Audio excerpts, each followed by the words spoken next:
Okay, number 24. Mr. Cole has a beaker containing n milliliters of solution distribute to students in class. He gives each 3 milliliters of solution.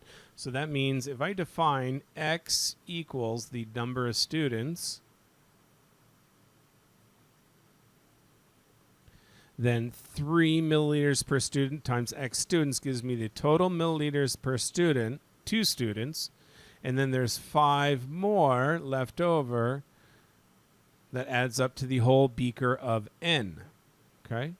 Now, in order to give each student 4 milliliters, so if he gives each student 4, or a total of 4x, there's nothing left over. In fact, he needs 21 more milliliters to even be able to do that.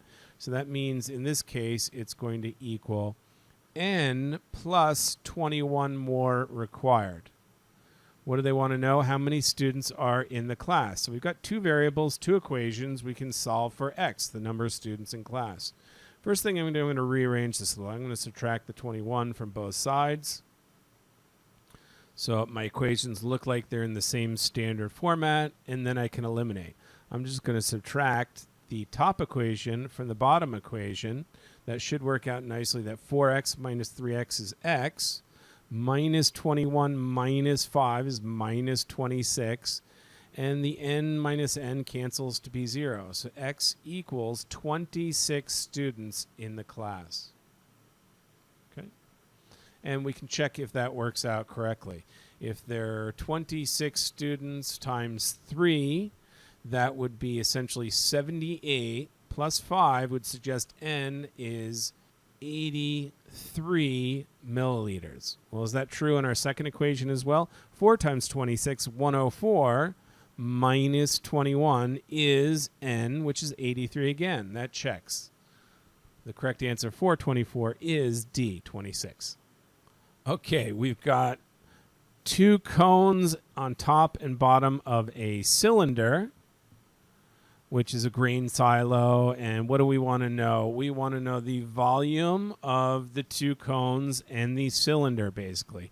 And they give us some of the dimensions. They give us the height of the cylinder, and both cylinders are the same heights, 5. They're both the same radius, 5.